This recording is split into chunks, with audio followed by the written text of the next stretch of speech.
So recently, I've been greatly entertained by reading some criticisms of Baudrillard, another name that I will never be able to pronounce. And I was just having a blast, reading uh, my own thoughts written down on paper by someone who is definitely more experienced in postmodernism than I am. And it was so curious for me to see that basically my main criticism for Baudrillard was that he was a nihilist.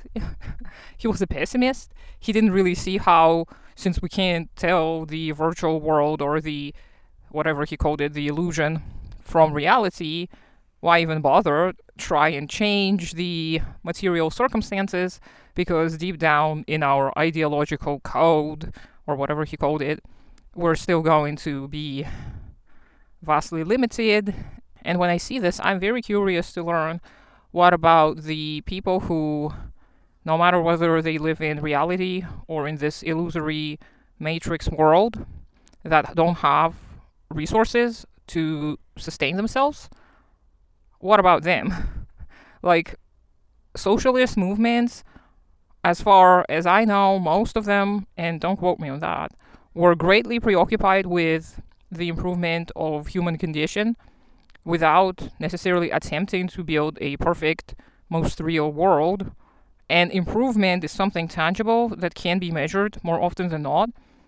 And if there are people who you can feed and house and provide healthcare for and provide meaningful occupations for, I say, let's do it.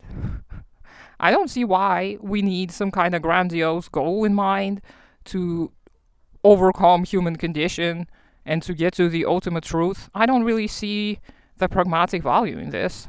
I think that people like Baudrillard, they are just, they've got their heads stuck in their butts because of their own circumstances. Like, they're all surrounded by these sickly intellectuals, and that's what they care about, talking about how the world is going to continue being a terrible place and there's nothing we can do about it. I just can't live with this kind of a vision.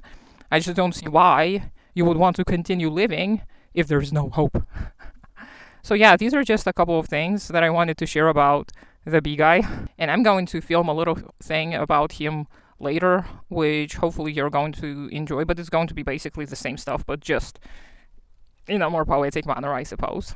So yeah.